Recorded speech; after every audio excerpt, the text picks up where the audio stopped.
Donc moi, il y a un truc qui m'a interpellé, c'est ce que je peux lire sur les réseaux sociaux ou même les retours que j'ai pu avoir de gens qui sont un peu des influenceurs de gauche et tout, c'est de dire un peu avec un ton un peu méprisant parfois, ton livre, il est très accessible, c'est pour les gens qui n'y connaissent rien, etc., etc., tu vois. Et ça, c'est aussi quelque chose qu'on reçoit pas mal à frustration, parce qu'on est un média on a une écriture qu'on cherche à être la plus limpide possible, tu vois, qui s'adresse vraiment à tout le monde. Et quand je dis tout le monde, c'est pas, en fait, ce qui m'énerve un peu dans ce discours-là, c'est que c'est comme si on faisait le marxisme pour les nuls, tu vois, et qu'en gros, on sacrifiait, en étant lisible, on sacrifiait la complexité du réel. Et en fait, c'est pas du tout le cas, tu vois. Nous, on essaie de faire un travail hyper précis, hyper documenté, etc. Mais c'est comme si le prix Enfin, moi, je pense qu'il existe encore dans la gauche intellectuelle cette idée que l'émancipation, ça se mérite, et ça se mérite par la maîtrise de textes ardus et par la connaissance d'auteurs ardus, etc., etc.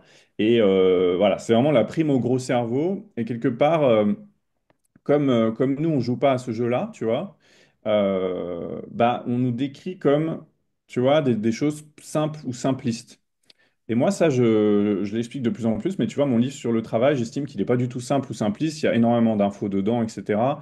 Même, j'estime qu'il peut être dense par endroit. Par contre, c'est vrai que ce qu'il n'y a pas, c'est les apparences de la complexité et les apparences de la profondeur, tu vois. Et moi, je pense qu'il y a un truc dans la gauche intellectuelle, c'est qu'il faut par moment démontrer un certain goût pour la complexité, démontrer euh, son propre background théorique. Et le name dropping, tu vois, ça sert à ça. C'est vraiment citer le plus d'auteurs complexes dans ta préface ou dans ton introduction pour montrer que tu les as maîtrisés, etc. Ça, nous, à Frustration, c'est toujours quelque chose qui nous a débecté.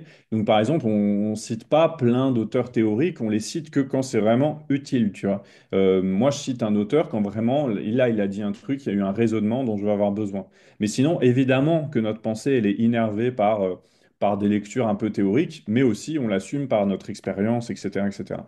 Voilà, je voulais parler de ça parce que de plus en plus, c'est un truc qui me trouble un peu parce que je me dis, bon, bah, ça veut dire quoi que déjà qu'il y aurait une sorte de tâche subalterne, il y aurait une sorte de division du travail entre les gens comme moi qui font des livres accessibles et les grands intellectuels qui font des trucs imbitables que les gens comme moi devraient lire pour pouvoir les transmettre aux masses, tu vois. Moi, ça, j'aime pas trop cette idée de division du travail. Je pense qu'en fait, n'importe qui peut faire un livre limpide ou une vidéo limpide.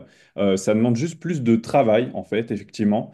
Et que c'est pas, du coup, c'est pas plus simple, en fait, c'est plus compliqué parce que du coup, tu dois vraiment faire l'effort d'expliciter toute ta pensée, tu vois. Et voilà, je voulais répondre un peu là-dessus parce que c'est vrai que c'est une critique que je reçois souvent, mais je crois que les gens se trompent et en fait, ils confondent le fait que quelque chose soit clair et le fait que quelque chose soit simple, tu vois.